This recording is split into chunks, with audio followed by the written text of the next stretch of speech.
Typhoon Glenda is expected to hit Metro Manila within the next 4 hours. Now, what preparations has the Metro Manila Development Authority, or MMDA, put in place to weather the storm to prevent the loss of lives and property? And joining us tonight live on NewsLife is the General Manager of the MMDA, Ms. Corazon Jimenez. Good evening, ma'am, and welcome to NewsLife. Good evening, Robert. Ma'am, to start us off, this is the first major typhoon to hit Metro Manila.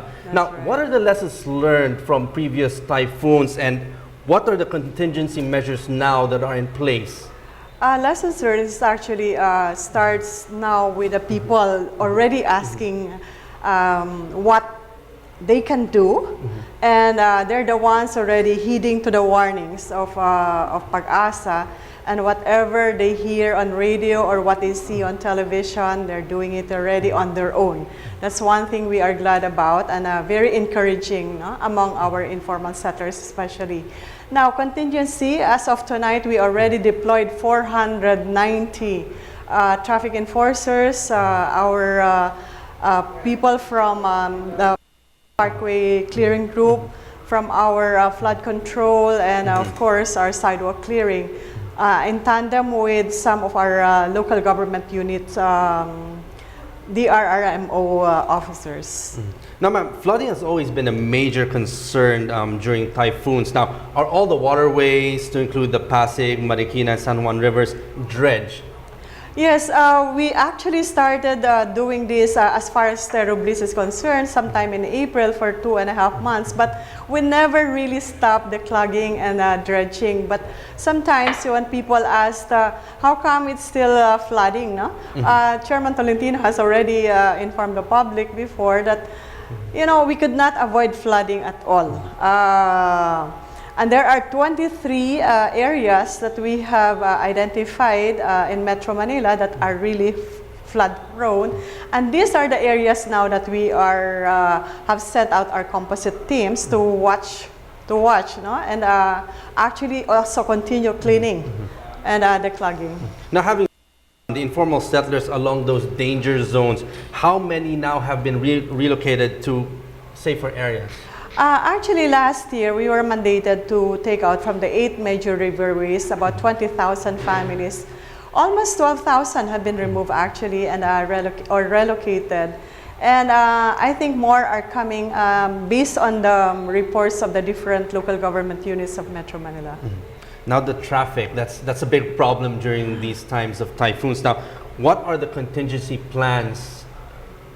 Our traffic management, especially for this particular situation that we have, actually we have increased. No? 2 weeks ago, we were saying that 200 traffic constables have been hired by MMDA, and this is the only thing they do from 4 o'clock to 12 midnight to 5 a.m. And I think it has been of help, no? Because two Thursdays ago, there was a big problem on flooding, and we were all caught by surprise by this, by the way. And so the chairman has decided to really put in more people during the night. Ma'am, in terms of manpower, equipment for rescue, for recovery, and tools, are we equipped? Yes, we are. In fact, we have bought a lot of this equipment recently, and we have been using some of our trucks as for the libreng sakay. And definitely for tomorrow that we are expecting a big typhoon, this will all be used actually. And I saw a lot of equipment which we placed in the warehouse somewhere in Marikina. But now they're all at the MMDA premises, and we have this mobile, what we call a mobile pumper, as we call it. And in fact, DPWH is also sending some of their equipment tonight.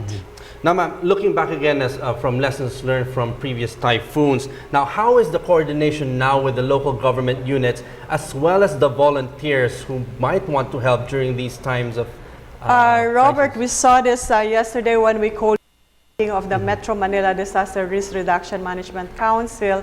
So all the LGUs sent their DRRMOs, and really we discussed how we can cooperate, coordinate in terms of personnel and resources.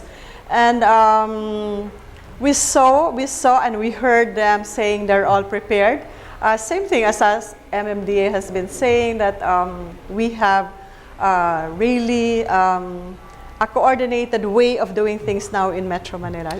And finally, ma'am, your advice to our viewers and the public now that the typhoon might hit Metro Manila by tomorrow. Yes, I think I'd like to tell everyone to please keep on watching, listening to the radio also, and heed to the warnings. And if you really have to leave your houses, please do not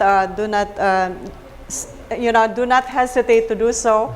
And for our employees, and please just make sure if you are working with the government, make sure to be the servant that we should be. And to add, ma'am, what numbers could they call in case of emergency? Please call hotline 136.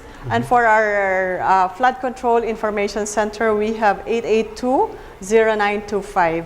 We still have a lot of cell numbers, but I couldn't memorize at the moment. Okay, on that note, thank you very much for joining us here tonight at NewsLife. That was Ms. Corazon Jimenez, the General Manager of the MMDA.